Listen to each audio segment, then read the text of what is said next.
고린도후서 1장 20절에서 22절까지입니다. 같이 한번 보도록하겠습니다.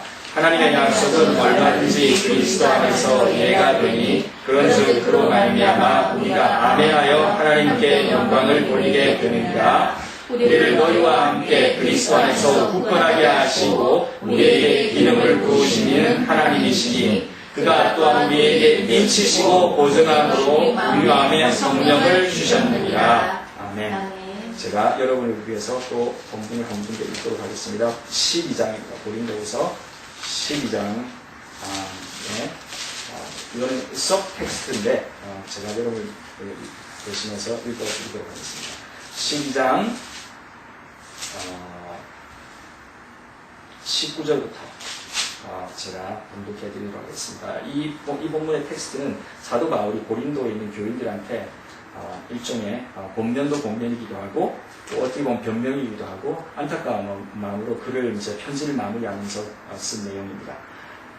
이렇게 시작합니다. 너희는 이때까지 우리가 자기 변명을 하는 줄로 생각하는구나. 우리는 그리스도 안에서 하나님 앞에 말하노라. 사랑하는 자들아, 이 모든 것은 너희의 덕을 세우기 위함이니라. 내가 갈 때에 너희를 내가 원하는 것 같이 보지 못하고 또 내가 너희에게 너희가 원하지 않는 것과 같이 보일까 두려워하며 또 다툼과 시기와 분냄과 당짓는 것과 비방과 수군거림과 거만함과 혼란이 있을까 두려워하고 또 내가 다시 갈 때에 내 하나님이 나를 너희 앞에서 낮추실까 두려워하고 또 내가 전에 죄를 지은 여러 사람의 그 행한 바 더러움과 음란함과 도색함을 회개하지 아니함 때문에 슬퍼할까 두려워하노라. 잠시 기도하겠습니다. 하나님, 사도 바울이 고린도의 교인들을, 성도들을 위해서 가졌던 그 절절한 마음이 고린도 전서를 통해서 이 경험을 많이 했습니다. 오늘 그 중에 우리 하나님께서 이를 통해서 사도 바울의 마음을 우리에게 알려주셨습니다.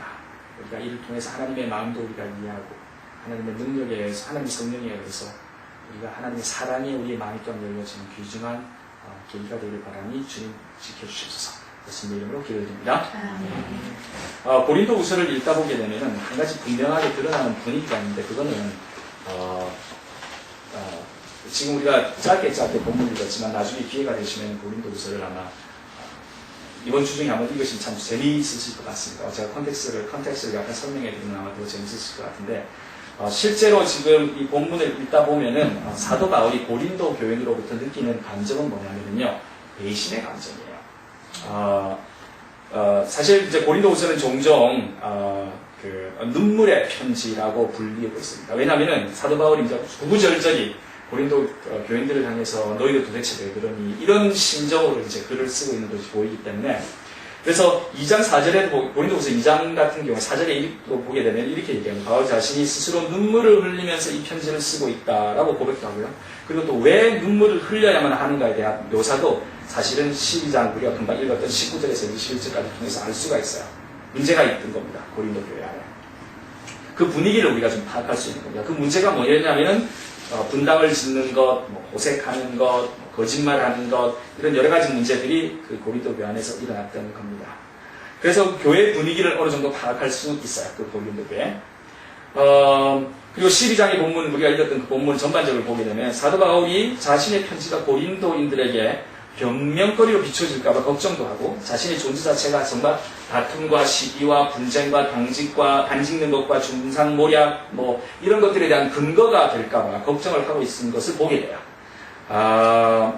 근데 이런 구절을 통해서 우리가 거꾸로 생각해보면 고린도 교인들이 사도 바울을 그렇게 우호적으로 대하고 있지 않다라는 사실을 파악할 수가 있습니다. 이런 분위기는 그래서 사도 바울한테 어떻게 보면 이 글을 쓸 때에 어떤 배신의 감정을 느끼기에 충분했던 것 같아요. 왜냐하면 고린도 교회는 사실상 굉장히 사도 바울이 애착을 많이 가진 교회였습니다. 제2차 선교 여행 도중에 어느 교회를 개척하는 시간보다도 더 많은 시간, 2년 이상의 시간을 투자해서 시간과 정력을 투자해서 본인이 스스로 개척한 교회예요. 그러니까 애착이 많겠죠. 그래서 그 교회 초기 멤버들이 바울을 너무나 다 잘 알고 있는 사람들이었고 그리고 또 같이 동료가 사람들이었습니다. 그런데 어느 한 시점에서 그 관계가 어긋나기 시작한 거예요. 그 구체적인 원인이 무엇인지는 잘 알지 못합니다. 근데 고린도 교회에 대한 첫 번째 편지하고 또 이 편지, 두 번째 편지를 통해서 볼 때 도덕적으로 정당하지 못한 일들이 교회 지도자들 사이에서 나타나기 시작한 것 같아요. 거짓 교사들, 그러니까 이제 교리적으로 교리를 가리키는 사람들이 다른 데서 들어와서 교회를 어지럽히는 사건들이 일어나게 되는 것을 보게 됩니다. 또는 뭐 성적으로 타락한 사건이 있던 것을 또 보게 됩니다. 그래서 사도 바울은 이 교회 개척을 하는데 또 다른 곳을 갔을 거 아니에요. 거기서 틈틈이 편지를 쓰게 된 겁니다. 이 교회를 향해서 책망과 권면의 편지를 쓴 겁니다. 사실 우리는 고린도 전서와 후서 두 가지의 를 가지고 있지만 신학자들의 공통적인 의견으로는 아마 편지는 4번 정도는 썼을 것이다. 이렇게 일반적으로 얘기를 하고 있어요. 그 중에서 우리가 지금 소개하고 있는 본문은 아마 가장 마지막 것이지 않을까라고 하는 것이 이제 학자들의 의견이에요. 그 4개 중에서. 근데 이 문제는 뭐냐면 이 편지들이 오가는 사이에 좀 건전하고 건강한 관계가 형성되었으면 좋았을 텐데, 그러니까 편지를 보냈을 때나 받았을 때나 이 편지를 통해서 건전하고 건강하고 또 회개하고 또 반성하고 또 사랑하고 이런 관계가 형성됐으면 좋았을 텐데 그 과정이 그렇게 매끄럽게 가지는 않는 것 같아요. 고린도 교인들이 사도 바울의 말을 더 이상 못 듣겠다, 나는 안 듣겠다 라고 선언하고 나선 겁니다. 더 이상 당신 말을 못 듣겠다라고 하는 의도가 어떻게 나타나냐면요, 사도 바울은 이렇게 얘기합니다. 당신은 더 이상 우리의 사도가 아닙니다. 그러므로 당신이 만약에 사도라면 사도됨을 증명해 보십시오. 이렇게 공개적으로 소위 말하면 대든 겁니다. 초기 같이 동역을 했던 사람들이. 그렇죠. 그러니까 뭔가가 안 좋은 거예요. 정말 당신이 당신의 말들, 당신이 우리가 정말 들을 만한 자격이 있는 사람인지 한번 체크 한번 해보자. 그래서 사도 바울은 자신의 사도됨을 아주 강하게 11장 22절 같은데, 너희만 히브리 사람이냐? 나도 그렇다. 너희만 아브라함 족속의 후계자들이냐? 자손들이냐? 나도 그렇다. 라고 하면서 자신의 정답을 주장하는 거예요. 그게 교리적으로 주장하는 게 아니라 교회의 그런 정치적인 구조 속에 보게 되면 이거 굉장히 참 아픈 현실인 겁니다. 그렇게까지 말을 해야 될 만한 상황하고 관계. 또는 사도 바울이 부드럽게 또 접근합니다. 어떻게 접근하냐면은 11장 1절 같은 경우에는 너희는 나의 좀 어리석은 거를 좀 용서해줘. 청컨대 그냥 나를 용서해줘. 한 번만 봐줘. 이런 표현입니다. 사도 바울은 또 그렇게 접근해요.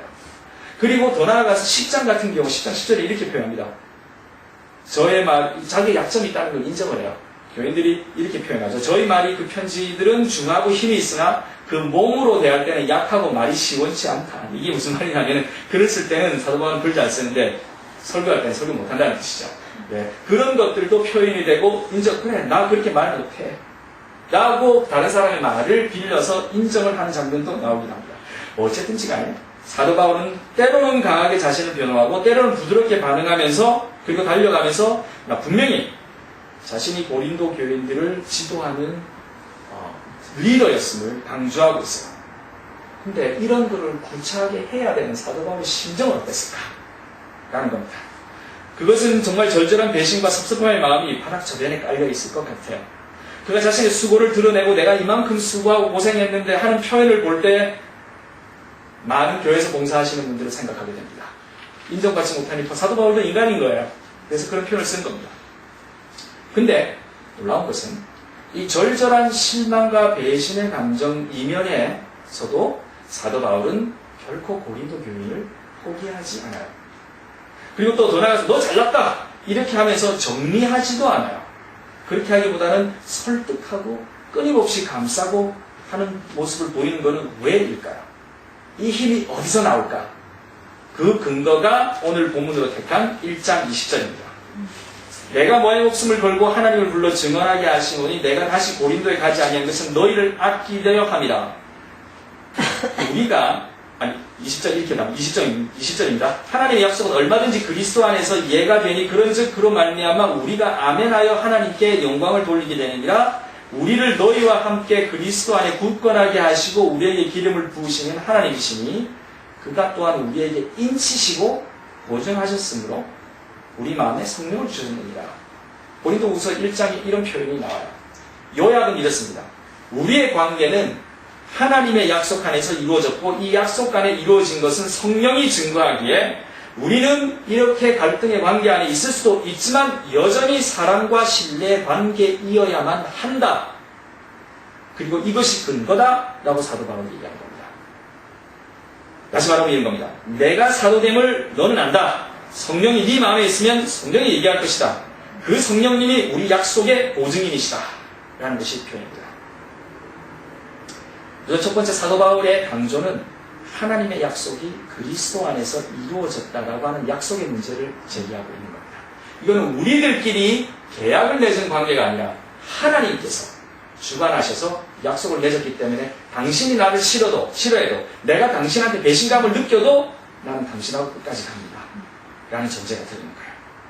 사도 바울이 이 고린도 교회를 사랑해야 됐다고 결심하고 끝까지 사랑하려고 때로는 낮아지고 때로는 제가 보기에는 굉장히 비굴할 정도까지 은혜를 구하고 변명을 하는 것은 고린도 교인들은 하나님이 사랑하신 사람이라는 것을 사도 바울이 알고 믿고 있었기 때문에 그래요. 이 하나님이 사랑하는 이 사람들이 이렇게 배신을 하고 어지럽히더라도 그 사람은 하나님께서 주신 약속의 사람이었던 겁니다. 사도 바울 같은 경우. 사실 인간과 하나님의 역사, 특히 하나님께서 구원하시는 역사는 인간의 헛된 배반과 또 하나님의 끊임없는 회복의 역사예요. 끊임없이 국률하신 하나님, 끊임없이 용서하시기에 하나님과의 우리의 관계가 지속되어 왔음을 우리가 보게 됩니다. 우리가 끊임없이 회복해달라고 요청하는 게 아니라 하나님께서 끊임없이 용서하셨기 때문에. 끊임없이 용서하시는 모습의 하나님을 우리는 어디서 제일 잘 볼 수 있을 것 같아요? 성경 안에서. 물론 여러 군데 다 용서하시는 모습이 보이지만 사실상 오늘 제가 한번 예를 들어보고 싶은 것은 호세아 선지자로부터입니다. 하나님께서 호세아 선지자한테 이렇게 말씀하세요. 음부된 여인 고멜을 나서 취해라. 네 아내로 맞이해라. 호세아서 3장 한번 볼까요? 우리? 호세아서 3장을 보게 되면 여호와께서 내게 이르시되 이스라엘 자손이 다른 신을 섬기고 건포도 과자를 즐길지라도 여호와가 그들을 사랑하나니 너는 또 가서 타인의 사랑을 받아 음녀가 된 그 여자를 사랑하라 하시기로 내가 은 15개와 보리 한 호멜만으로 나를 위하여 그를 사고 그에게 이르기를 너는 많은 날 동안 나와 함께 지내고 음행하지 말며 다른 남자를 따르지 말라. 나도 내게 그리하리라 하였노라. 첫 번째 문장에 들어갈 때 하나님께서 이스라엘 백성을 사랑하심으로 그것에 대한 상징적인 어떤 행동으로 호세한테 가서 음부된 여인을 데리고 와서 살으라고 명령하신 겁니다. 여기서 고멜은 하나님을 떠나 바알과 다른 신을 섬겼던 이스라엘을 상징해요. 그렇죠? 3절에 보게 되면 이렇게 이야기합니다. 다른 사람과 함께 지내며 행음한 이스라엘에게 하나님은 이처럼 어떻게 보면 돈을 페이해서 그 여자의 진빚을 갚고 하나님께 돌아와 살 것을 말씀하시며 종래는 5절에는 이렇게 표현되어 있죠. 그 이스라엘 자손이 돌아와 그들의 하나님의 여호와와 그들의 왕 다윗을 찾고 마지막 날에 여호와를 경외함으로 여호와와 그의 은총으로 나아간다. 종래는 경외함으로 여호와께 그 은총으로 나아가는 데까지 가도록 끊임없이 끌어가시는 하나님에 대한 이미지인 거야. 사실 음란한 고멜이라니 고멜은 단순히 배반하고 하나님을 떠나는 이스라엘만 상징하는 것이 아니라 계속 하나님을 떠나서 사는 모든 죄인들을 의미하고 있습니다. 왜냐하면 하나님을 떠난 모두는 정상적인 관계에서 떠난 불륜의 관계에 있는 사람들을 의미하기 때문에 그거는 또 죄인을 의미하기 때문에 그래요. 고멜의 죄로 묘사되는 우리의 죄는 이 음란한 죄는 우리가 생각하는 것보다 훨씬 더 깊습니다. 고멜은 여기서 그냥 음란한 여자라고 얘기하고 있는데 이제 조금만 더 자세하게 살펴보게 되면 이 여자는 이방신의 신전에서 여자 사제로서 종교적인 행위를 하는 가운데서 성적인 관계로 제사를 드려오던 거룩한 창녀 중에 한 사람이었다고 고고학자들은 얘기를 해요. 옛날에는 이방신들은 항상 여신과 남신이 있습니다. 그렇죠? 그러니까 제우스가 있으면 헤아프로디테가 있고 비너스죠. 그 다음에 팔레스타인 같은 경우 바알이라는 남신이 있으면 아스타르라는 여신도 있고 그렇습니다. 그래서 옛날 고대 사람들은 근동 사람들은 이렇게 하늘에 이렇게 구름이 끼게 되면 신들이 하늘 위에서 성적인 관계를 맺고 있는 중이다. 그래서 그걸 가려준다라고 생각을 했어요. 그 구름을 통해서 내리는 비는 이 성적인 행위의 결과라고 생각을 했습니다. 이 비로 인해서 땅에 열매와 곡식이 맺으니까 결국은 생산하는 결과를 가져오는 거야. 그래서 이 생산 곡식을 만들고 비를 가져오게 하기 위해서 신들의 행위를 신전을 지어서 흉내내고 상징적으로 축원하기 위해 그와 비슷한 제의를 만들어냈다. 그 중에서 성적인 결합은 굉장한 종교적인 의미를 담고 있었던 겁니다. 그래서 이런 것들을 종교적인 의식 중에서 가능하게 하기 위해서 거룩한 창녀가 필요했던 거야. 일종의 성직자였던 겁니다. 저의 요점은 이겁니다. 이 여자가 실수로 죄에 빠진 것은 아니라는 거예요. 이 여자는 의식적으로 자기 의지로 죄의 길을 갖고 그것을 즐기기도 하고, 더 나아가 눈이 맞은 남자, 물론 제사드리온 남자일 겁니다. 바깥에서 살림까지 차린 여자를, 왜냐하면 3장 1절에 그렇게 나와요. 다른 사람으로부터 연애를 받아, 이런 표현이 나오죠. 그리고 가서 타인의 사랑을 받아, 이렇게 나오잖아요. 다른 사람들하고 이제 연애를 받아, 그러니까 소위 말하면 동거하고 살림을 차린 겁니다. 이렇게 해서 바깥에까지 간 그 여자를 하나님은 사랑하신다라고 말씀하신. 그리고 그 명령을 이렇게 하는 겁니다. 데리고 와라. 우리의 죄가 깊어서 의식적으로 하나님을 부인하더라도 그럼에도 불구하고 하나님은 계속 우리를 끌어가시고 사랑하신다 라는 거겠죠. 사도 바울이 고린도 교인을 볼 때 심지어 자신의 의도를 오해하고 오히려 핍박할 때도 자신에게 주어진 사명은 이 사람들을 사랑하는 것이었다는 걸 사도 바울이 기억하고 있는 거예요. 그것은 하나님이 호세아에게 주었던 하나님의 명령과 고멜에 대한 약속이기도 하지만 사도 바울한테 주어졌던 명령이기도 하고 약속이기도 한 겁니다. 사실 이 약속을 따라 살기는 무지 힘들 것이었어요. 근데 이거는 오직 하나님의 성령 안에서만 가능합니다.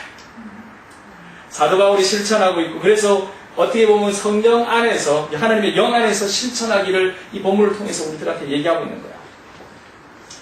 약속을 믿고 자기를 배반한 사람을 끝까지 보호함으로 하나님께서 주신 약속을 성취하는 그런 모습.